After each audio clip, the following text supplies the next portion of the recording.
जय हिंद। आज हम लोग बिहार की प्रमुख नदियाँ और उसका उद्गम, मुहाना संगम और विशेषता से संबंधित हम लोग यहाँ अध्ययन। ये एग्जाम के प्रोस्पेक्टिव से काफ़ी महत्वपूर्ण है, बार बार ये एग्जाम में पूछता है इससे संबंधित। तो यहाँ हम लोग नदियाँ, उद्गम, मुहाना और विशेषता के अलावा और देखेंगे बिहार में वाटरफॉल यानी जल प्रपात कौन कहाँ है, इससे संबंधित भी हम लोग यहाँ अध्ययन करेंगे। इसके अलावा बिहार में कौन से जल कुंड है उसके बारे में भी हम लोग अध्ययन करेंगे और कहाँ अवस्थित है और उसका क्या नाम है, इससे संबंधित अध्ययन करेंगे। और इसके अलावा हम लोग बिहार में मिट्टियाँ, सॉइल से जो है मिट्टी, कौन कहाँ मिट्टी पाई जाती है उससे भी हम लोग अध्ययन करेंगे। तो यहाँ हम लोग शुरू से देखते हैं कि बिहार की नदियाँ, उद्गम और उससे संबंधित विशेषता उसकी उसी क्रम में हम लोग देखेंगे। तो देखते हैं पर इसमें जहाँ जहाँ हम लोग को आवश्यकता पड़ेगा मैप के माध्यम से भी देखेंगे और ये काफ़ी महत्वपूर्ण एग्जाम के दृष्टिकोण से। तो हम लोग पहला देखते हैं गंगा रिवर। गंगा रिवर के जो उद्गम है ये गंगोत्री के गोमुख से निकलती है, जो कि उत्तराखंड में अवस्थित है। उत्तराखंड जिले राज्य के गंगोत्री के गोमुख से ये निकलती है गंगा रिवर, और ये बंगाल की खाड़ी में जाकर अपना मुहाना बनाती है।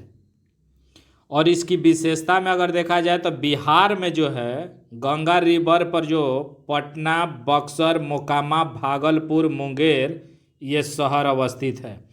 और ये गंगा जो है सर्वप्रथम बिहार में बक्सर में प्रवेश करती है। तो ये इसकी विशेषता है। फिर हम लोग देखते हैं अगला रिवर सरयू, जिसको घाघरा नदी भी कहा जाता है। घाघरा इसलिए कहा जाता है कि घाघरा के जैसा आवाज़ इसमें आता है, इसलिए सरयू नदी को घाघरा भी कहते हैं। और ये सरयू नदी के जो उद्गम है ये नामपा श्रेणी नेपाल से निकलती है, सरयू घाघरा नदी। और ये गंगा नदी में आकर मिलती है छपरा के निकट। छपरा के निकट गंगा नदी में सरयू आकर मिलती है, जिसका उद्गम नामपा श्रेणी नेपाल से है। और इसकी विशेषता देखा जाए तो ये सिवान के समीप बिहार में प्रवेश करती है। बिहार और उत्तर प्रदेश की सीमा का भी निर्धारण ये करती है। और इसकी टोटल लंबाई 1180 किलोमीटर है सरयू नदी की। अगला हम लोग देखते हैं गंडक नदी। तो गंडक नदी जो है एक बूढ़ी गंडक है, ये दोनों अलग अलग नदी है। गंडक नदी जो उद्गम है ये नेपाल हिमालय से निकलती है अन्नपूर्णा पर्वत के समीप। गंडक रिवर जो है अन्नपूर्णा, मानंग मोट और कतांग, जो कि नेपाल एवं तिब्बत के बीच मध्य हिमालय में स्थित है, वहाँ से गंडक रिवर निकलती है। और ये गंगा नदी में आकर मिलती है पहलेजा घाट के निकट, जो पटना के पास है। तो पहलेजा घाट के पास गंडक नदी गंगा नदी में आके मिलती है। अगर हम लोग गंडक की विशेषता की बात करें तो ये नेपाल में सप्त गंडकी के नाम से प्रसिद्ध है। यानी सप्त गंडकी के नाम से गंडक को जाना जाता है नेपाल में। और इसका अधिक नाम है काली गंडक भी इसको कहा जाता है, नारायण गंडकी कहा जाता है, नारायणी भी कहा जाता है, सालग्रामी के नाम से भी ये गंडक नदी की प्रसिद्धि है। इसकी लंबाई 630 किलोमीटर है। और गंडक की जो है तट पर हाजीपुर, सोनपुर, मुजफ्फरपुर जैसे शहर बसे हुए हैं। अब हम लोग बात करते हैं बूढ़ी गंडक की। तो बूढ़ी गंडक का उद्गम जो है सोमेश्वर श्रेणी से निकलती है। और सोमेश्वर श्रेणी की पहाड़ी और विश्वम्भरपुर चौर जो है वहाँ से बूढ़ी गंडक निकलती है। और इसका जो मुहाना है जो मिलती है गंगा नदी में आकर मिलती है बूढ़ी गंडक, और ये मुंगेर के समीप आकर मिलती है। मुंगेर के उत्तर और खगड़िया के पास गंगा रिवर में आके बूढ़ी गंडक मिलती है। और इसकी बात करें कि इसके तट पे जो है मुजफ्फरपुर, दरभंगा, मुंगेर तट जैसे शहर बसे हुए हैं। और इसकी सहायक नदी बूढ़ी गंडक की कुछ सहायक नदियां हैं जैसे कि बाणगंगा, मसान, उरई और हरहा। ये जो रिवर है ये बूढ़ी गंडक की सहायक नदी है। सहायक नदी बूढ़ी गंडक की जो है बाणगंगा, मसान, उरई और हरहा, ये 4 रिवर को जरूर याद रखिएगा कि जो कि बूढ़ी गंडक की सहायक नदी है। अगला नदी में हम लोग देखते हैं बागमती। बागमती जो नदी है इसका उद्गम है शिवपुरी श्रेणी हिमालय, जो कि नेपाल से निकलती है। इसका उद्गम कहीं कहीं हिमालय की महाभारत श्रेणी भी लिखा रहता है, तो उसे भी समझ सकते हैं कि हिमालय का महाभारत श्रेणी जो कि नेपाल में है या शिवपुरी श्रेणी से बागमती नदी का उद्गम होता है और ये कोसी नदी में जाकर मिलती है। ये बलतारा खगड़िया में आकर मिलती है। इसकी विशेषता के बात करें तो बाढ़ के दिनों में मार्ग बदल लेती है ये, और इसकी कुल लंबाई 589 किलोमीटर है बागमती की। फिर हम लोग बात करते हैं कमला नदी की। कमला नदी का जो उद्गम है ये हिमालय की महाभारत श्रेणी से निकलती है। कमला नदी जो कि नेपाल में अवस्थित है, और ये जो है कमला नदी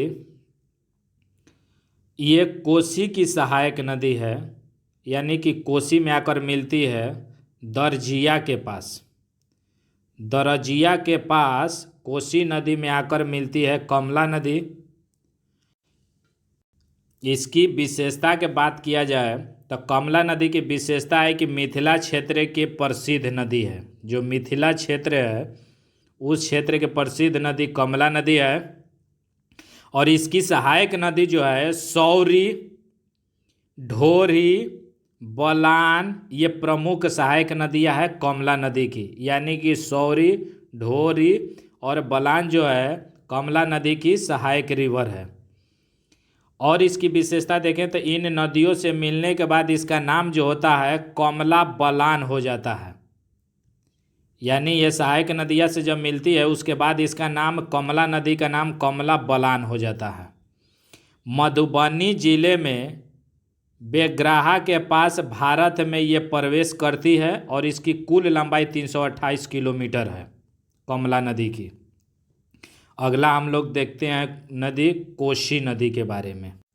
ये कोसी नदी जो है काफ़ी महत्वपूर्ण है बिहार के लिए। अब बिहार का शोक भी इसे कहा जाता है। तो कोसी नदी का जो उद्गम है ये नेपाल एवं तिब्बत यानी हिमालय क्षेत्र से कोसी नदी निकलती है। इसको सप्तकोशिकी नामक जगह से निकलती है। सप्तकोशी में 7 ये नदी रिवर है, उसे मिलकर ये पूर्वी नेपाल से निकलती है, और ये गंगा नदी में मिलती है खगड़िया के पास। कोसी नदी जो है गंगा नदी में खगड़िया के पास आकर मिलती है। इसकी विशेषता के बात करें तो सून कोसी, अरुण कोसी, तमूर कोसी के संगम से ये बनती है। इसको हम लोग मैप के माध्यम से भी देखेंगे। ये भारतीय सीमा में हनुमान नगर में प्रवेश करती है। जगह का नाम है हनुमान नगर। वहीं पे ये भारत में प्रवेश करती है या बिहार में प्रवेश करती है, बात एक ही है कि ये भारत का एक राज्य है बिहार, और बिहार में ये हनुमान नगर के पास प्रवेश करती है। ये कोसी नदी जो है बिहार में मार्ग परिवर्तन के लिए कुख्यात है, यानी कि प्रसिद्ध है।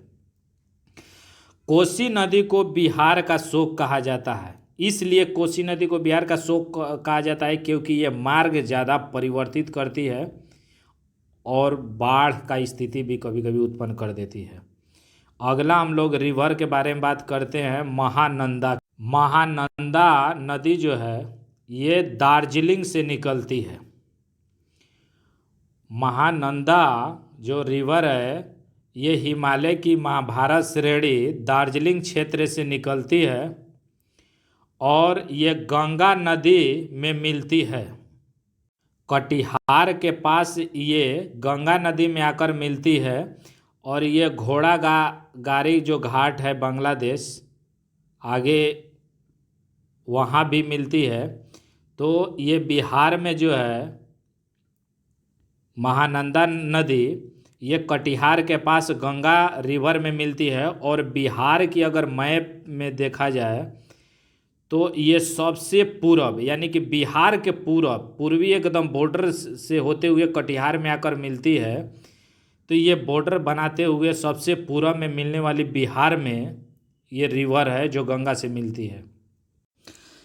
महानंदा की अगर विशेषता की बात करें तो महानंदा दो धाराओं से मिलने से बनती है। एक धारा नेपाल हिमालय से निकलती है तथा बिहार में जो राजमहल के निकट गंगा में मिल जाती है। इसे स्थानीय रूप से फूलहर नदी कहा जाता है। ये काफ़ी महत्वपूर्ण है कि स्थानीय रूप से महानंदा को फूलहर नदी कहा जाता है।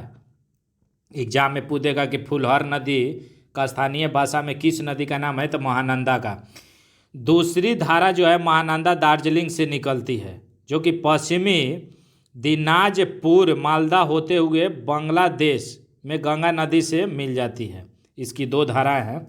और इसकी लंबाई की बात करें तो ये 400 किलोमीटर इसकी लंबाई है महानंदा रिवर की। अगला हम लोग रिवर देखते हैं, सोन रिवर।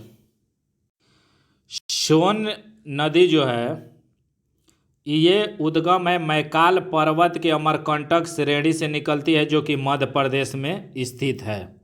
यानी सोन नदी का उद्गम जो है अमरकंटक की पहाड़ी से निकलती है, जो कि मध्य प्रदेश में है। और ये जो है गंगा नदी में आकर मिलती है। सोन नदी पटना के समीप, इधर पश्चिम साइड में भोजपुर और पूरब साइड में पटना, और बीचे से गंगा रिवर जाके सोन नदी गंगा रिवर में मिलती है। यानी कि अगर बिहार की मैप ऐसे बात किया जाए मोटा मोटी, तो इधर से सोन नदी निकलती है और पटना के पास मिलती है, और पश्चिम साइड में भोजपुर और पूरब में पटना, तो यहाँ पे ये मिलती है। हम लोग मैप के माध्यम से और क्लियर कर लेंगे। तो सोन नदी का उद्गम है मैकाल पर्वत अमरकंटक श्रेणी से, और गंगा नदी में पटना के समीप मिलती है। इसकी लंबाई जो है 881 किलोमीटर है। मध्य प्रदेश, उत्तर प्रदेश, झारखंड और बिहार में ये प्रभावित होने माने बहती है नदी, प्रवाहित होती है। इसकी सहायक कुछ नदियां हैं, जैसे कि जोहिला नदी, गोपद नदी, रिहंद नदी, कन्हार नदी, उत्तरी कोयल नदी। ये जो है सोन नदी की सहायक नदी है। अब हम लोग बात करते हैं पुनपुन नदी के बारे में। पुनपुन नदी का जो उद्गम है ये है छोटा नागपुर पठार, पलामू, झारखंड में। झारखंड का जो मैक्सिमम इलाका है छोटा नागपुर पठार के नाम से जाना जाता है। तो छोटा नागपुर पठार से पुनपुन नदी निकलती है, जो कि पलामू क्षेत्र से। कई जगह देखिएगा कि पुनपुन नदी का जो उद्गम लिखा रहेगा मध्य प्रदेश के पठारी भाग, तो बात वहीं हो जाता है। ये जो है गंगा नदी में आकर पुनपुन नदी फतुहा के पास मिलती है। ये बीपीएससी में पूछा हुआ है कि पुनपुन नदी गंगा नदी में से कहाँ मिलती है, तो फतुहा के पास। पटना में फतुहा है, तो फतुहा के पास गंगा नदी में पुनपुन नदी आकर मिलती है। ये चीज़ है। अगला हम लोग देखते हैं कर्मनाशा नदी। तो कर्मनाशा नदी का मतलब होता है कर्म का नाश, ऐसे आम बोलचाल के भाषा में लोग समझते हैं। ये उत्तर प्रदेश और बिहार के बीच सीमा निर्धारण करती है। अगर इधर से कर्मनाशा है तो देखिएगा कि दक्षिण से उत्तर की ओर बहती है। हम लोग मैप में और क्लियर होंगे। कर्मनाशा नदी जो है कैमूर पर्वत यानी कैमूर बिहार से ये निकलती है। इसको विंध्याचल की पहाड़ी से भी कहा जाता है निकलती है। और ये जो कर्मनाशा नदी है ये गंगा नदी में आकर मिलती है चौसा के पास। चौसा है बक्सर में, चौसा का युद्ध भी हुआ था। तो ये बक्सर में चौसा के समीप कर्मनाशा नदी जो है गंगा नदी में आकर मिलती है। इसकी विशेषता है कि उत्तर प्रदेश और बिहार के बीच सीमा बनाती है। बिहार में इसे अशुभ या अपवित्र नदी माना जाता है। कई लोग देखिएगा कि जैसे बिहार में कैमूर हो गया रोहतास हो गया, तो बक्सर और ये भोजपुरी साइड के लोग देखिएगा कि उत्तर प्रदेश में गंगा नदी का जो बनारस का इलाका है वहाँ से मिट्टी वगैरह लाना या कोई कार्य नहीं करते हैं, इसको अपवित्र की वजह से कि क्रॉस करना पड़ता है, तो इसलिए बक्सर में चले जाते हैं। तो ये इसलिए इसको अशुभ या अपवित्र भी माना जाता है बिहार में, कर्मनाशा नदी को। अगला रिवर हम लोग देखते हैं अजय नदी। तो अजय नदी की जो उद्गम है ये देवघर झारखंड से निकलती है, और ये जो है भागीरथी नदी जो है पश्चिम बंगाल में जाकर मिलती है अजय नदी। इसकी विशेषता अगर देखा जाए तो यह बिहार के मुंगेर जिले में प्रवाहित होने वाली एक प्रसिद्ध नदी है अजय नदी। अगला नदी किउल नदी के बारे में हम लोग अध्ययन कर रहे हैं। तो किउल नदी जो है ये तीसरी पहाड़ी क्षेत्र जो खड़गडीहा गिरिडीह है झारखंड में, वहाँ से निकलती है और गंगा नदी में आकर मिलती है सूरजगढ़ लखीसराय के पास। किउल नदी का जो मिलन है ये गंगा नदी में मिलती है सूरजगढ़ लखीसराय में। इसकी विशेषता की बात करें तो बिहार और झारखंड में ये प्रवाहित होती है। किउल नदी जो है बिहार और झारखंड में प्रवाहित होने वाली नदी है, और ये जमुई, लखीसराय, किउल नगर जो है तट पर ये अवस्थित है। यानी किउल नदी के तट पे जो है जमुई है, लखीसराय और किउल है। किउल रेलवे स्टेशन भी है। अब हम लोग देखते हैं फल्गु नदी। फल्गु नदी का जो उद्गम है मूल रूप से अगर देखा जाए तो उत्तरी छोटा नागपुर के पठार से निकलती है, लेकिन जब ये निरंजना और मोहना नदी के संगम से जब मिलती है तो इसका नाम फल्गु हो जाता है, जो कि गया बिहार में। तो कई बार एग्जाम में यह पूछ देता है कि फल्गु नदी किसके संयोग का है, तो ये निरंजना और मोहना नदी का। अभी बीपीएससी में ये पूछा गया है। ये काफ़ी महत्वपूर्ण है फल्गु नदी गया क्षेत्र में, तो ये काफ़ी महत्वपूर्ण पिंडदान वगैरह के लिए भी ये जानी जाती है।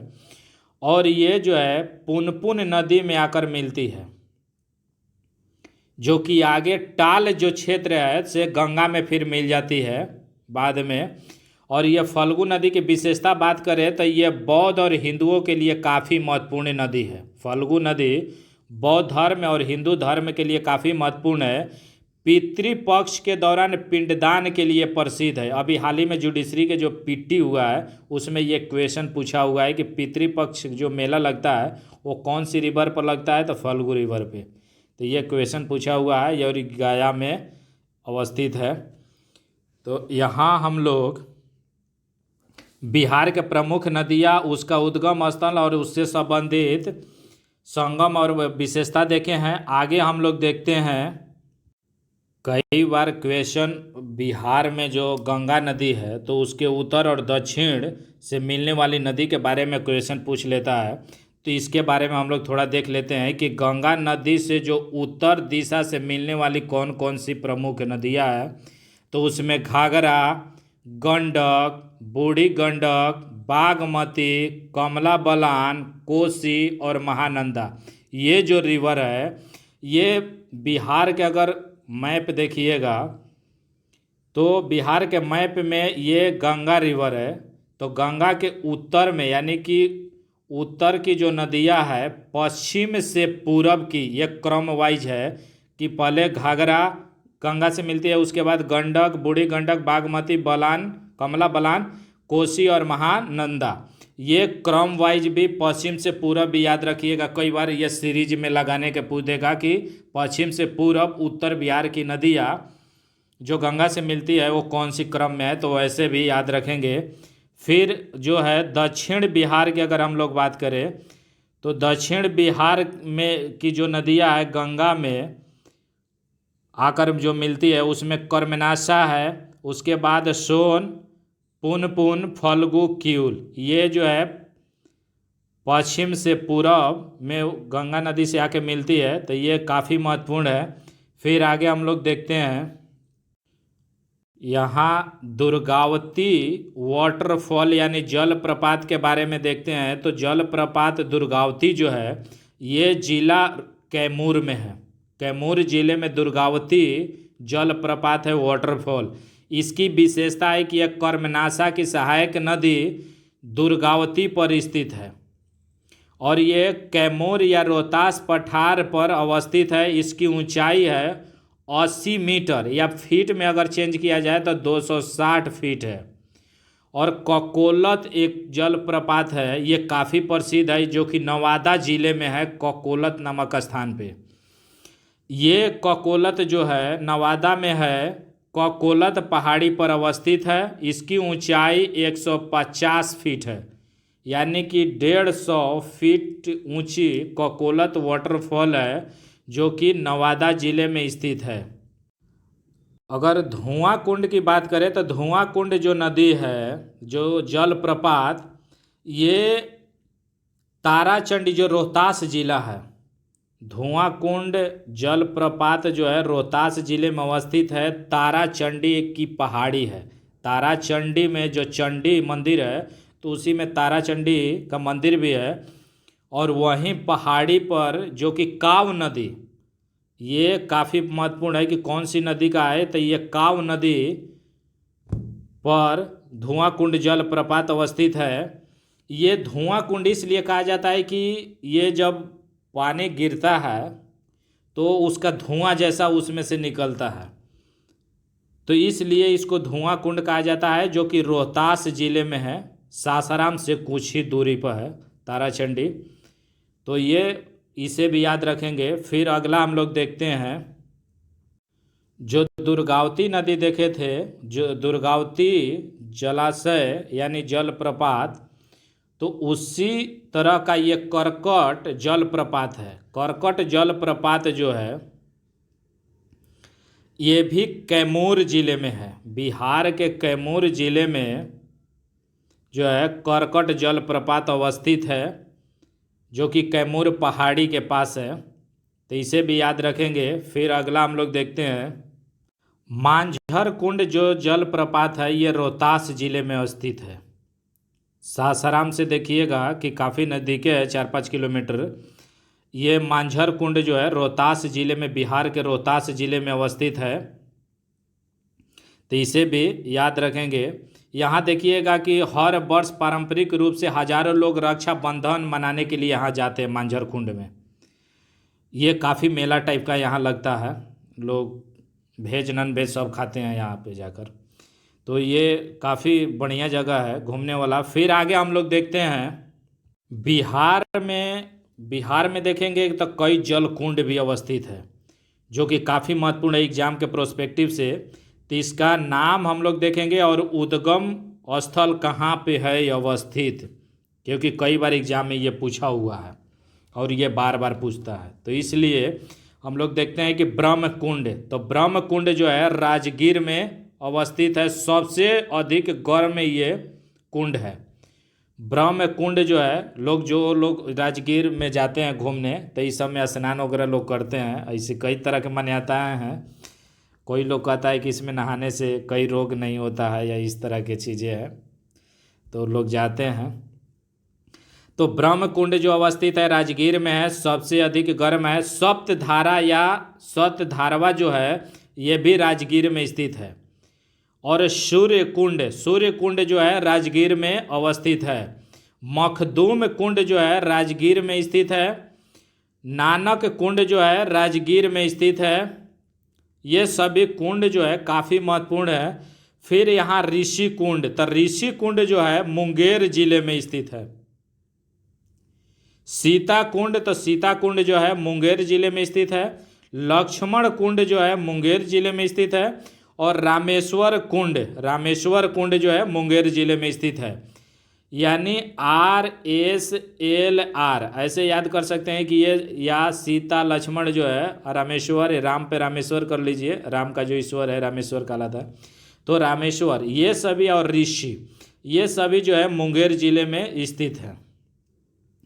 फिर बिहार के हम लोग मिट्टिया के बारे में बात करते हैं। बिहार की जो मिट्टी है इसको दो भागों में अगर हम लोग गंगा नदी के उत्तर और दक्षिण से अध्ययन किया जाए तो गंगा नदी के उत्तरी मैदान के क्षेत्रों में देखा जाए तो यहाँ कई प्रकार की मिट्टियाँ मिलती है, जैसे कि पर्वत पादीय, तराई, बांगर और बालसुंदरी, ये सभी जो है मिट्टी मिलती है। तो हम लोग देखते हैं कि किस जिले में कौन सी मिट्टी मिलती है। तो पर्वत पादीय जो मिट्टी है ये पश्चिमी चंपारण के उत्तर पश्चिम भाग में मिट्टी पाई जाती है। तराई जो है पश्चिम चंपारण से लेकर किशनगंज तक, यानी कि ये जो है उत्तरी बिहार का ये जो इलाका है, पश्चिमी चंपारण से यहाँ किशनगंज तक तराई मिट्टी मिलती है देखने को। बांगर जो मिट्टी है ये पूर्णिया, सहरसा, जो कोसी नदी क्षेत्र है इसमें बांगर मिट्टी पाई जाती है। फिर बांगर जो है दरभंगा, मुजफ्फरपुर में भी पाई जाती है। इसे करैल या कैवाल मिट्टी के नाम से भी जाना जाता है। बांगर मिट्टी को करैल या कैवाल मिट्टी के नाम से भी जाना जाता है।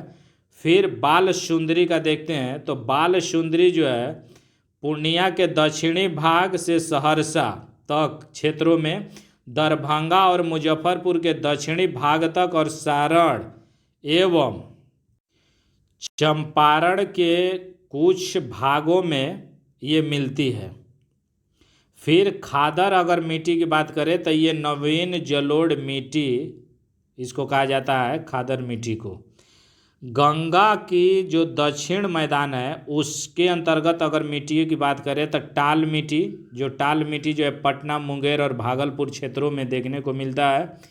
फिर अबरख मिट्टी, अबरख जो मिट्टी पाई जाती है ये नवादा क्षेत्र में।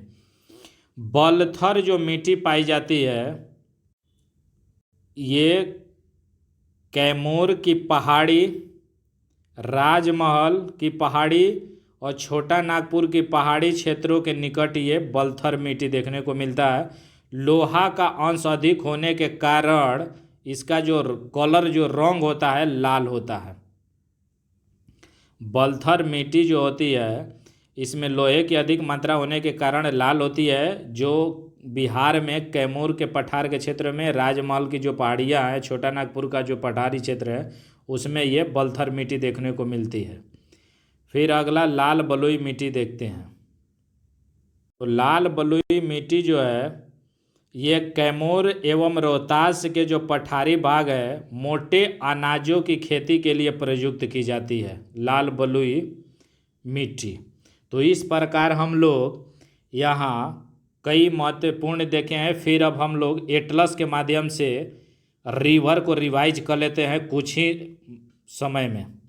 इसको चाहे तो आप स्क्रीनशॉट कर सकते हैं। ये बेसिन क्षेत्र वाला है कि कौन किस क्षेत्र में पड़ता है। और फिर हम लोग आगे देखते हैं। हम देखे थे गंगा रिवर के बारे में कि जो कि उत्तराखंड के गंगोत्री के गोमुख से निकलती है और उत्तराखंड होते उत्तर प्रदेश, बिहार में प्रवेश करती है बक्सर के पास, और फिर ये वेस्ट बंगाल में जाते हुए बंगाल खाड़ी में गिरती है। यहाँ साहिबगंज जो झारखंड का इलाका है उससे होते हुए प्रवेश करती है। तो इसका रूट लाइन भी याद रखेंगे कि किधर से किधर जाती है गंगा रिवर। फिर हम लोग सरयू जो घाघरा रिवर के बारे में देखे थे, जो कि सरयू नदी जिसको घाघरा नदी कहा जाता है नामपा श्रेणी नेपाल से निकलती है। ये है सरयू नदी, तो ये नामपा से निकलती है और गंगा नदी छपरा के पास ये गंगा से मिलती है। सरयू नदी ये है। फिर हम लोग देखते हैं गंडक नदी। तो गंडक नदी को उद्गम नेपाल से निकलती है अन्नपूर्णा पर्वत के समीप से, और ये गंगा नदी जो पहलेजा घाट पटना है वहाँ आकर ये मिलती है गंडक नदी। फिर बूढ़ी गंडक नदी जो है सोमेश्वर की पहाड़ी से निकलती है श्रेणी से, और ये गंगा नदी में मिलती है मुंगेर के निकट। फिर हम लोग बागमती। तो बागमती जो रिवर है ये शिवपुरी श्रेणी हिमालय नेपाल से निकलती है और कोसी नदी में आकर फिर मिलती है। फिर बाद में ये गंगा भी में भी मिल जाती है। फिर कमला नदी की देखे थे तो कमला महाभारत श्रेणी से निकलती है और कोसी नदी में आकर मिलती है। फिर बाद में गंगा नदी की में मिल जाती है। कोसी नदी जो है, कोसी नदी का उद्गम जो है नेपाल और तिब्बत का क्षेत्र है और ये गंगा में मिलती है। तो गंगा में गंगा खगड़िया के पास मिलती है कोसी नदी। फिर महानंदा के बारे में बात करें तो महानंदा जो रिवर है, ये देखिएगा कि बिहार के एकदम बॉर्डर इलाका, वेस्ट बंगाल इधर है और ये बिहार, इसके बॉर्डर इलाके से क्रॉस करती है और ये गंगा नदी में आकर मिलती है कटिहार के पास। इसका दो भाग हम लोग देखे थे। तो गंगा नदी में मिलती है कटिहार के पास। फिर ये उत्तर बिहार की नदियाँ थी, हम लोग वेस्ट से लेकर ईस्ट की ओर देखे हैं। अब हम लोग साउथ की देखते हैं। तो साउथ की जो साउथ बिहार की रिवर है, तो ये सभी इधर से चलती है, इसका रास्ता देख लीजिए। तो ये कर्मनाशा बिहार, उत्तर प्रदेश, ये यूपी है। उत्तर प्रदेश और बिहार की बॉर्डर यहाँ बनाता है। तो कर्मनाशा जो नदी है ये कैमूर पर्वत से निकलती है, आगे मध्य प्रदेश से आती है ये, और ये बिहार और उत्तर प्रदेश की सीमा निर्धारण करती है कर्मनाशा नदी। और फिर ये गंगा में आकर मिल जाती है। इसके बाद सोन नदी, तो सोन नदी अमरकंटक की पहाड़ी से निकलती है और ये गंगा नदी में आकर पटना के समीप मिलती है यहाँ। फिर इसके बाद पुनपुन नदी की बात करें तो पुनपुन नदी जो है छोटा नागपुर पठार झारखंड से निकलती है और गंगा नदी फतुहा के पास से आके मिल जाती है, फतुहा के पास, फतुहा क्योंकि ये एग्जाम में पूछा हुआ है। फिर है फल्गु नदी, तो फल्गु नदी जो है ये फल्गु रिवर का जो उद्गम है ये निरंजन और मोहना के संगम से मिलके बनता है और ये पुनपुन नदी में जाकर मिल जाती है फल्गु नदी। ये पितृपक्ष के दौरान पिंड दान के लिए प्रसिद्ध है और बौद्ध धर्म और जैन धर्म दोनों के लिए काफ़ी महत्वपूर्ण है। गया में इसका काफ़ी महत्वपूर्ण है। फिर सकरी नदी है, किउल नदी है, ये सब भी। तो ये साउथ बिहार की नदी है। जैसे किउल नदी जो है ये तीसरी पहाड़ी क्षेत्र जो खड़डियावा और गिरिडीह के क्षेत्र है वहाँ से निकलती है और गंगा नदी में जाकर मिल जाती है किउल नदी। फिर है अजय नदी, तो अजय नदी की बात करें तो ये देवघर झारखंड से निकलती है और भागीरथी नदी में जाकर मिल जाती है। फिर चंदन नदी, एक भागलपुर के क्षेत्र में चंदन नदी भी बहती है। तो पहले ये चंदन नदी का प्राचीन में इसका उल्लेख मिलता है, जो चंपा क्षेत्र था उस समय भी इसका उल्लेख मिलता है। तो इस प्रकार हम लोग नक्शा के माध्यम से बिहार की प्रमुख नदियाँ यानी कि अपवा क्षेत्र का हम लोग देखे हैं। हम लोग वाटरफॉल, अगर बिहार में जलप्रपात की बात किए हैं तो इसमें है कि ककोलत जलप्रपात जो कि नवादा जिले में अवस्थित है। फिर धुआं कुंड जलप्रपात जो है ये रोहतास जिले में स्थित है। दुर्गावती नदी जो दुर्गावती जलप्रपात है ये कैमूर में अवस्थित है, कैमूर जिले में। करकट जलप्रपात है ये भी कैमूर में है। और मांझर कुंड है एक, मांझर कुंड जो है रोहतास जिले में स्थित है। तो यहाँ हम लोग जलप्रपात बिहार में ये काफ़ी महत्वपूर्ण है। बिहार में अब हम लोग मिट्टिया की बात करें तो मिट्टी भी हम लोग देखें कि कौन किस क्षेत्र में है। जैसे उत्तरी बिहार की अगर मिट्टी बात करें तो पर्वत पादीय हम लोग मिट्टी का भी देखे हैं। तो ये जो क्षेत्र है ये पर्वत पादीय और शिष्ट की है। फिर तराई मिट्टी हम लोग देखे थे, ये सब तराई मिट्टी का है। ये जो है इसके बाद बांगर मिट्टी हम लोग देखे थे जो पूर्णिया सहरसा के क्षेत्र में। तो ये पूर्णिया और सहरसा के क्षेत्र में बांगर या पुरानी जलोढ़ उसको कहा जाता है, मिट्टी भी कहा जाता है। इस साइड में ये अवस्थित है। फिर नवीन या जलोढ़ जो खादर मिट्टी है, ये सब मिट्टी के प्रकार है। फिर बिहार के जो दक्षिण में अगर देखा जाए तो कई तरह के मिट्टियाँ है, यहाँ देख सकते हैं। जैसे ये सभी मिट्टी है, इसकी स्क्रीनशॉट करके याद कर सकते हैं।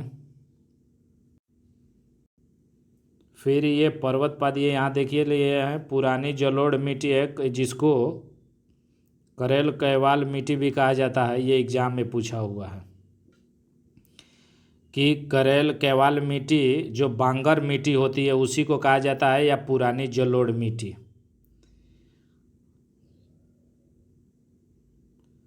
और यहाँ आज का लेक्चर समाप्त होता है। फिर मिलते हैं अगले वीडियो में। धन्यवाद।